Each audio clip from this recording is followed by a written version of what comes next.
આજે માગસર સુદ આઠમ નોમ ભેગા છે, સોમવાર છે, 9 તારીખ છે 12/2024 વર્ષ છે. શ્રીજી મહારાજની વાસુદેવ નારાયણના મંદિરના આગળ સંધ્યા આરતી થઈ હતી.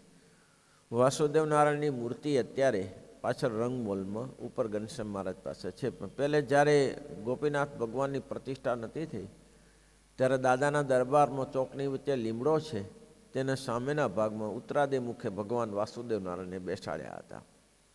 ચમત્કારી દેવ છે એ વાસુદેવ નારાયણને. પછીથી ગોપીનાથના મંદિરની તૈયારી કરી ત્યારે કીધું કે ભાઈ ભુજમાં પ્રતિષ્ઠા કરીએ છીએ તો આ વાસુદેવ નારાયણને ત્યાં લઈ જઈએ. એટલે મહારાજે ઓછામાં ઓછા 30-40 સાધુને તૈયાર કર્યા કે આ લઈ જાઓ. ત્યારે પણ જ્યારે સુવર્ણભેટ સુધી ગયા અને પછી મૂર્તિ ઉપડી નહીં. બહુ પ્રયાસ કર્યો. મહારાજને સમાચાર કહ્યા, મહારાજ થતું નથી. મહારાજ કંઈ પાછા લાવો. એ મૂર્તિ લઈ જતા એટલે જીવબાને લાડુબાના નેત્રમાંથી ખૂબ અશ્રુઓ પડ્યા કે આ શું થશે અમારું, કે ભગવાન અમારા હલાઈ ગયા. મહારાજ કે જીવબા લાડુબા નહીં જવા દે, પાછા લાવો. એ પવિત્ર વાસુદેવ નારાયણ ભગવાન છે સ્વયં પોતે. એની સંધ્યા આરતી થઈ રહ્યા કારણે નારાયણ ધૂન કરી શ્રીજી મહારાજ બોલ્યા છે, ધર્મ તે કેનું નામ છે? શાસ્ત્રમાં લખ્યું, ધર્મ તો ધર્મ ધર્મ ધર્મ બહુ કહે, પણ ધર્મમાં બહુ ભેદ છે. જગતમાં એમ કહેવાય મુંડેર મુંડેર મતરી ભિન્ન. જો એક એવું કહે છે કથામાં બેસીએ ત્યારે માથું ઉપર બાંધીને બેસીએ, તો બીજા એવું કહે છે કે માથું ખોલું રાખીને બેસીએ. હવે આમાં કયું ધર્મ છે ખબર કઈ રહી પડે કે આ સાચું છે કે આ ખોટું છે? મહારાજ કે એને કરતા મહાજનો જૈન ગતસ્થ પંથા, જ્યાં જગ્યાએ રહેતા હોઈએ અને જે પુરુષોએ આચરણ કર્યું તે આચરણ આપણે કરવું. મોટા પુરુષનું આચરણ કરવું. મોટા પુરુષ હોવા જોઈએ, ખોટા ન હોવા જોઈએ. ધર્મસ્વ તત્વમ નિહિતમ ગુહાયમ. ધર્મનું તત્વ તો સંતની હૃદયરૂપી ગુફામાં બિરાજમાન છે. એ કે જે સાચું. એકાદશીને દિવસે અનાજ ન ખવાય એ ધર્મ જ છે ને. એકાદશીને દિવસે અનાજ ન ખાવું એ ધર્મ છે. જૂનાગઢમાં રણછોડ કડિયા મંદિરનું કામ કરે, એકાદશી નકોરડી પાડે. નકોરડી એકાદશી. દસમના દિવસે 12 વાગે જમી લે, 11સનો ઉપવાસ, 12 વાગે જમે. આવા પાકા ચુસ્ત સત્સંગી ગુણાતીતાનંદ સ્વામીએ કહ્યું કે રણછોડ ભગત, કામ હજી ઘણું બાકી છે. લ્યો, એકાદશીને દિવસે 3 ચૂરમાના લાડુ આપ્યા. ચૂરમાના લાડુ. રણછોડ ભગતે જરાય શંકા કરી નહીં, કાંઈ નહીં, લાવો ચૂરમાના લાડુ જમ્યા. બોલો, એકાદશીને દિવસે. તો કેમ? તો કે મહાજનો જૈન ગતસ્થ પંથા, મહાપુરુષોએ વિચારીને મને કહ્યું હશે. સાધુના નિયમમાં કહ્યું કે ગુરુ આજ્ઞા બધી પાલનીય છે, નિષ્કામ વ્રતમાં ખામી પડે એવી આજ્ઞા ના પાડવી. બાકી બધી આજ્ઞા વંદનીય છે. બપોર કે તો બપોર ને સવાર કે તો સવાર. એટલે કે છે ધર્મ તે કેનું નામ છે? ધર્મ તો બહુ લોકો કહે છે, પણ ધર્મમાં ઘણું મર્મ છે. તો કે કયું? તો કે શ્રી હરિને ભગવાનના સંતોનું વચન પડાય એ જ પરમ ધર્મ છે, બાકી કોઈ ધર્મ નથી. શાસ્ત્રની રીતે ઉત્તર કરો. અને હંસક રાજા હતા, તે પણ પોતાને શરણે આવ્યો હોય તેને મારવા દેતા નહીં કે મારો શરણાગત છે. શરણે આવ્યો હોય તેને મારવા દેતા નહોતા, તો બીજાને તો મારતા જ હતા. તો શરણે આવ્યો હોય એને જે મારવાનું પાપ છે એ બીજા જીવોને મારવાનું પાપ છે કે નથી? પ્રશ્ન આ છે. શરણે આવેલોનું રક્ષણ કરો છો તો એનું મારવાનું પાપ લાગે છે, તો બીજા જીવોને મારવાનું પાપ લાગે છે કે નથી? આનો ઉત્તર કરો. સંતો મથ્યા તો બરોબર, પણ ઠેકાણું પડ્યું નહીં. સંતોએ પછી એમ કહ્યું કે મહારાજ, વાત એમ છે અમે પણ તમને એ જ પૂછીએ છીએ, અમારી શંકા પણ એ જ છે. યજ્ઞમાં હિંસામય ધર્મ પણ કીધા છે અને અહિંસામય ધર્મ પણ કીધા છે. તો આ બેનું કેમ સમજવું? જુઓ, ઋગ્વેદ હિંસાનું પ્રતિપાદન નથી કર્યું, યજુર્વેદે હિંસાનું પ્રતિપાદન નથી કર્યું, સામવેદે પણ હિંસાનું પ્રતિપાદન નથી કર્યું, અથર્વવેદ હિંસાનું પ્રતિપાદન કરે છે. હિંસાનું પ્રતિપાદન કરે છે અથર્વવેદ. તો એમ કહ્યું કે યજ્ઞમાં જેમ અહિંસામય યજ્ઞ કયા છે તેમ હિંસામય યજ્ઞ કયા છે. આનું શું સમજવાનું? યજ્ઞમાં કયું છે એ વસ્તુ સાચી જ છે, વેદમાં કયું છે વસ્તુ ખોટી ન હોય. વેદમાં કયેલી વસ્તુ છે હિંસામય યજ્ઞની? કેમ તો અજેન જજેત સ્નેહને સ્નેહને જજેત, આવું લખ્યું છે. તો કરવું શું? આપણે તો દીધામાં પડી જઈએ કે હિંસામય યજ્ઞ આ જગતમાં થાય જ છે, તો પછી આનું નિવારણ કેમ કરવું? તો કે મહારાજે બહુ સરસ જવાબ આપ્યો. મહારાજ કે હિંસામય યજ્ઞ છે એ રાગ પ્રાપ્તિ માટે છે, અને ધર્મ અર્થ કામ અને કામની માટે. ધર્મ અર્થ કામ, મોક્ષ નહીં, ધર્મ અર્થ કામને માટે છે. હિંસામય યજ્ઞ છે એ તો રાગ પ્રાપ્તિ માટે છે અને ધર્મ અર્થ કામ પરાયણ છે,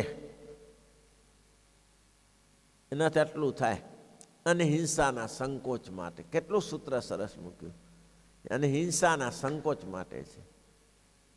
તો કે આમાં શું સંકોચ? હિંસાના સંકોચ માટે કેવું હતું તો પછી દૂધપાકને માલપથી કરો ને યજ્ઞ, એમાં શું વાંધો હોય? તકલીફ શું છે તમને? હિંસાના સંકોચ માટે તમે કહ્યું હોય તો તમારે સ્પષ્ટીકરણ કરી દેવું જોઈએ કે ભાઈ આનાથી હિંસા થાય છે એટલે આ ન કરાય, આવું કહી દઉં. કોઈ 50 બીડી ચૂસી જતો હોય અને એને કોઈ સંત એમ કે ભાઈ 50 બીડી પીએ છે એટલે સારું ના કહેવાય, 10 પી, પ્રતિપાદન થયું ને? કોઈ એમ કે આ તો પ્રતિપાદન કર્યું તમે. શાસ્ત્રમાં તમે તો સ્વામિનારાયણ વાળા છો ને હિંસાનો નિષેધ કરો છો, આ તમે વ્યસનનો નિષેધ કરો છો. અહીં તો તમે પ્રતિપાદન કર્યું કે 10 બીડી પી. એના માટે કહ્યું હતું? 10 બીડી પીવાનું શેના માટે કહ્યું? હા, ઓછી કાર એમ કે ખ્યાલ આવે ધીમે ધીમે બંધ કરી દે. એનો અર્થ એ નથી કે ના ના પીવાય હો, 10 બીડી તો પીવાય. એમાં તો બંધ ભગવાન રાજી થઈ જાય. ઘણા એવા પડ્યા છે, ધૂપ તો કરવો જ પડે ને ભાઈ. ઠાકોરજી પાસે ધૂપ કરવો પડે, આ ધૂપ થાય છે? ધૂપની અંદર હળી જાય બધું ધૂપ કરવા બદલે. એક ભાઈને પૂછ્યું, મેં કીધું આ ભાઈ ના પીવાય. તો કે એ તો બધું હવે બહુ એવું કહે ન હોય, એમ કે બધું પીવાય. બીજું કેમ? શિવજીએ કરતા હતા ને, શિવજીનું આલમ, શિવજી કરતા હતા. શિવજી શું કરતા હતા? એ ધતુરો પીતા હતા ને. તું પીને? મેં ધતુરો પીને? શિવજી ધતુરો પીતા હતા, એ તો ભંગ પીતા હતા. તું પી ધતુરો પીને, ધતુરો પીને. જ્યારે પીધું સમુદ્ર મંથન વખતે, તું માકાની બારવાની બાટલી લઈને પી જા ને, ઘટઘટાવી જા. હે મરી જવાય? તો મરી જવાય તો શિવજી તો ના મર્યા, શિવજીને ન થયું કાંઈ. એના મોટાના ઉદાહરણ એટલા માટે તો પૂર્વ મહદભી ધર્માચરણ કૃતમ કૃતમ સતુ ન ગ્રાયો ગ્રાયો ધર્મ તો તત્કૃત.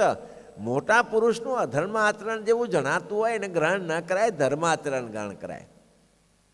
મોટા પુરુષનું ગ્રહણ કરાતું હશે એ તો બધું કરી શકે. ઝેરે પીએ, અમૃત પીએ, ઝેરે પીએ, એ બધું કરી શકે. ધતુરોય લે ને ભાંગે લે.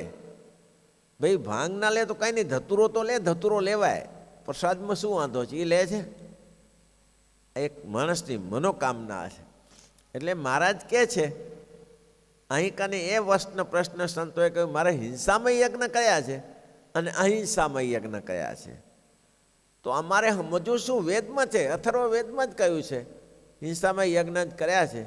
તો સમજવું શું આમાંથી? એટલે શ્રીજી મહારાજ કે હિંસામય યજ્ઞ છે એ હિંસાના સંકોચ માટે છે. જેમ કે મેં કીધું તેમ કે આટલી તમે લ્યો છો તમાકા, આ જે માવા ખાઓ છો, તો કે 10 માવા દરરોજ ખાઉં છું, તો કે સાંજે સવારે 2 જ ખાજે. સારું બાપજી, એ 2 થી જો સંતના વચનમાં સમજીને એમ થઈ જાય કે આ કરાય તો કાલે 2 છૂટી જશે, 8 છૂટી જાય તો 2 છૂટી જશે, સંતના વચનનો વિશ્વાસ કરવો પડે પેલો. એનો સંતનો એવો અર્થ નથી કે તમે ચાલુ રાખો, ચાલુ નહીં, બંધ કરવા માટે જ છે.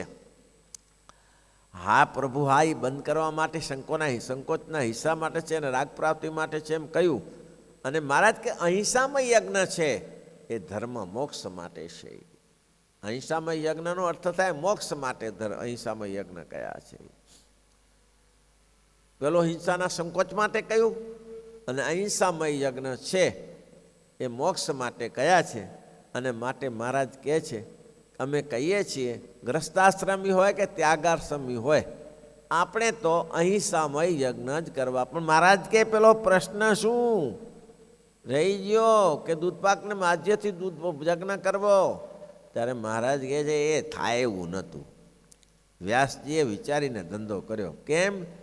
તો કે લોકો જે હિંસા કરતા હતા એને તો અટકાવવાના હતા. લોકો તો હિંસા તો કરતા જ હતા. થતું શું હતું? જ્યારે શરૂઆતમાં પૃષ્ઠનું સર્જન થયું ત્યારે માણસ બળ્યો હોય તો પશુને ખાઈ જાય, પશુ બળ્યો હોય તો માણસને ખાઈ જાય.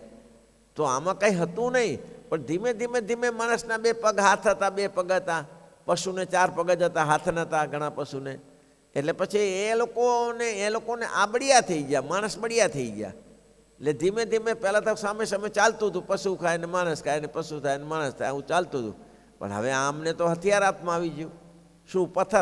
પથ્થર લઈને ફેંકે. એટલે એ કંઈ હરણીયા કંઈ પથ્થર ના લઈ શકે, ફેંકે?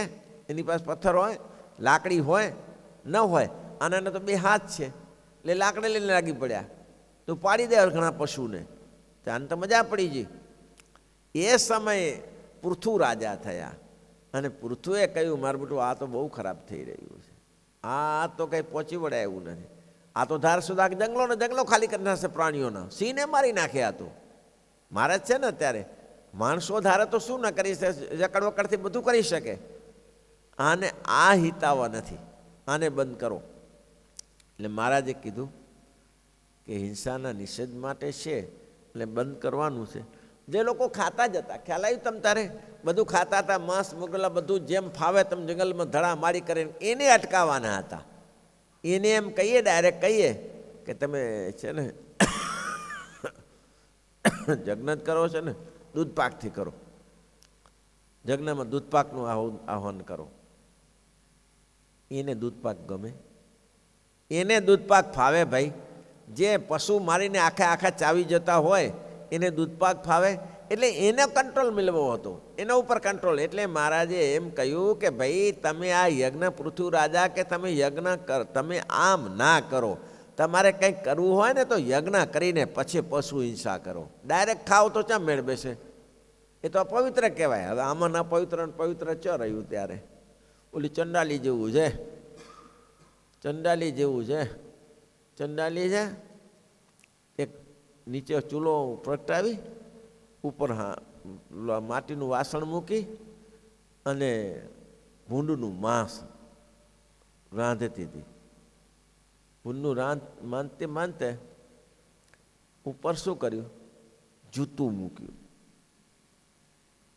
એટલે કોઈ ત્યાંથી નીકળ્યા, એને પૂછ્યું, એટલે આ શું કરે છે? તો કે મારું ભોજન તૈયાર કરું છું. ભોજન તો તૈયાર કરે છે પણ ઉપર જૂતો હું કરવા મૂક્યો? અપવિત્ર ન થઈ જાય? લે, હવે આમાં પવિત્ર હતું શું તે અપવિત્ર થઈ જાય? એ કે અપવિત્ર ન થઈ જાય કે એટલે પણ આ છે શું પણ તે અપવિત્ર થઈ જાય એવું? માંસનું તે દારૂનું આંધણ મૂક્યું અને માંસ રાંધ્યું, પાણીની જગ્યાએ દારૂ વાપર્યો, માંસનું આંધણ મૂક્યું અને એમાંય ભૂનનું માંસ પાછું. તો આમાં અપવિત્ર શું થઈ જાય? તો કે ભાઈ એવું છે ને કે અપવિત્ર એ થાય. શું થાય?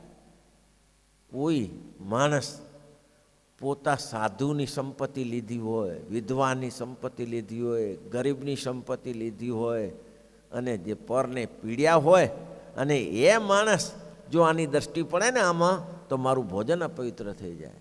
મહારાજ કે ઓહો ગજબ કર્યો. કોઈનું લઈ લેવું એ માંસ ખાવા કરતાં ખરાબ છે. એનો અર્થ શું થયો? કોઈનું પડાવી લેવું, ભાઈઓનું પડાયેલું, કુટુંબીનું પડાયેલું, સાધુનું પડાયેલું, વિધવાનું પડાયેલું, અનાથનું પડાવી લેવું, એની દ્રષ્ટિ પડે ને તો પવિત્ર થઈ જવાય એવું છે. તેમાં હવે આ એમ કે છે આ યજ્ઞની હિંસામાં કે એમાં પવિત્રપણું શું રહ્યું એમ, યજ્ઞ કરવાથી શું પવિત્ર થાય, યજ્ઞ કરવાથી શું થાય, પણ એ કર્યા એટલા માટે કહ્યું કે પવિત્ર ને અપવિત્ર મહારાજ એનો દાખલો બેસાડ્યો. દાખલો શું કરવા કે ભાઈ જુઓ, તમને હિંસા જ કરવી હોય તો તમે યજ્ઞમાં કરો, યજ્ઞમાં પશુ મારો એમાં વાંધો નહીં, એ પવિત્ર કહેવાય. યજ્ઞ કરીએ ને એટલે પવિત્ર કહેવાય. એટલે કાપ કેટલો મુકાઈ ગયો. આ કે વારગડી યજ્ઞ થાય? ગમે તેમ પશુને ધાડી ખાતા હતા, મારી ખાતા હતા પથ્થર મારીને, એ તો બંધ થઈ ગયું. યજ્ઞનું લઠ્ઠું પકડાઈ ગયું પૃથ્વીરાજાએ કે ભાઈ યજ્ઞમાં તમે માંસ ખાઓ, એ તમે કરો. હવે રાગ પાપતી તો હતી જ ને, ખાધા વગર તો ચાલે એવું નહોતું એને. બોલો, એક આપણે અહીંયા સત્સંગી હતા અમદાવાદમાં, હું એને મળેલો, તે મત્સ્ય ઉદ્યોગમાં કામ કરતા હતા. એવા સત્સંગી કઠી બાંધે, વચનામૃત લે, બધું કરે, મચ્છીનું શાક ખાવા જોઈએ. બોલો, એને સત્સંગી કેવો કે ના કેવો તમે વિચાર લો. તો આના વગર તો ના ચાલે સ્વામી, તો વર્ષોથી ચાલ્યું આવે. આવું છે ત્યારે. આ રાગ પાપતી એવી છે, માણસને રાગ થઈ ગયા નહીં, રાગ છૂટે નહીં. એટલે કે આ યજ્ઞમાં હિંસા પૃથ્વીરાજાએ કહ્યું તમારે જો ઘેટા બકરા માંસ ઇત્યાદિ મારવું છે કે આડેધડ મારી નાખો તો ગમે તે પશુ મરી જાય, વ્યવસ્થિત થાય. અને આપણે તમને ખબર હતો, મને એક ફરા અમે ગયા હતા ને આફ્રિકાના જંગલમાં ફરવા ગયા હતા, માનસમિક ભુજના સાથે હતા. ત્યારે એક નેગ્રો જેને કહે ને કાળિયા કહે છે ને, એ સાથે હતો. એમને કહ્યું કે જ્યારે હિન્દુઓ અહીંયા આવ્યા તે પહેલાં તમારી પોઝિશન કેવી હતી, અને અત્યારે પોઝિશન જ્યારે ભારતીય લોકો અહીંયા આવ્યા પછી તમારી પોઝિશન કે તો અમને બરબાદ કરી નાખ્યા આ લોકોએ. તો કે કેમ? આ લોકોએ અમને બરબાદ કરી નાખ્યા. કે તમે તો બરબાદ હતા જ, તમે છો બરબાદ નહોતા, તમે બરબાદ જ હતા ને, તમે તો માંસ મદિરા ખાતા હતા, આ બધું કરતા હતા અહીંયા કને. તો કે અમે છે ને જરૂરિયાત પૂરું કરતા હતા. અમારે તો એક મૃગલું પકડાઈ ગયું, 25 જણા ધરાઈ ગયા, પૂરું થઈ ગયું, પછી બીજું ના મારીએ. અને આ ભારતીય આવ્યા છે ને, ગાભા કાઢી નાખ્યા. શું ગાભા કાઢી નાખ્યા? તો કે એ તો ખાતા નથી. અરે ખાતા નથી ને, અહીંયા કને જેમ ભેંસોના ટોળા ફરે ને, ભેંસોના ટોળા એમ હાથી ફરતા હતા. ભેંસોના ટોળાની જેમ 200 500 હાથીઓ, અને મેં જોયેલા હોતે 200 500 હાથીઓ ફરતા હતા. પણ મારા વાલાને આ ભારતીયોને તો પૈસા સિવાય બીજું કંઈ દેખાય છે? એના દંતશૂલ બહુ કિંમતી હોય હાથીના, એટલે દંતશૂલ માટે લાખ 10 લાખ 15 લાખના દંતશૂલ હોય, જેવો દંતશૂલ એવા, એના માટે હાથી મારી નાખે. હવે એ દંતશૂલ માટે હાથી મારી નાખે, એની ગતિ અમે તો કદાચ હાથી મારી નાખે તો અમારું ગામ જમી જતું હતું. એક હાથી મારીએ તો ગામ જમી, આને તો હાથી પતાવી દીધા. બોલો, અને એ ક્યાંય ઝપે એવા નથી ભારતીય લોકો. કેમ? અહીંયાથી નીકળી ના શકાય. અમે જ્યાં હતા જે જગ્યાએ, અહીંથી નીકળાય નહીં. આપણે ખુલ્લે આમ ફરીએ છીએ, કેમ ના નીકળાય? એટલી જાડી કોઈના બાપની તાકાત નહીં કે ઝાડીમાંથી નીકળી. મારા બેટાઓ કે લાકડા વેચીને જંગલ ખલાસ કરી નાખ્યા. બોલો, આ લોકોએ છે ને લાકડા વેચીને જંગલ ખલાસ કરી નાખ્યા. એટલે આવશ્યકમાં તમે ખૂટે નહીં. જેમ કે સિંહ મરગલાને ખાય તો ખૂટે ના ખૂટે, એની પાછી ઉત્પત્તિ. મહારાજે જે ભગવાને જે સૃષ્ટિ કરી છે એ આવશ્યકતા પ્રમાણે કરી છે. એ મરગલાને સિંહ ખાય તો નહીં ખૂટે, પણ એ જ મરગલા જો માણસ મારવા લાગે તો જંગલ પૂરા કરી નાખે ને આખા. એવું છે, જંગલ પૂરા કરી નાખે આખા. એટલે આ થતું હતું. આ શું થતું હતું કે એ લોકો હાથ પગ થયા એટલે એ લોકો પશુને મારવા લાગ્યા. એટલે પૃથ્વીરાજા કે આના ઉપર કંટ્રોલ મૂડ્યા વગર છૂટકો નથી, કંટ્રોલ મૂકવો જ પડશે આમાં. એટલે કંટ્રોલ મૂકવા માટે યજ્ઞની શરૂઆત કરી દીધી કે યજ્ઞમાં હોમો આવતીકાલે શ્રીપતિ શ્રીધરમ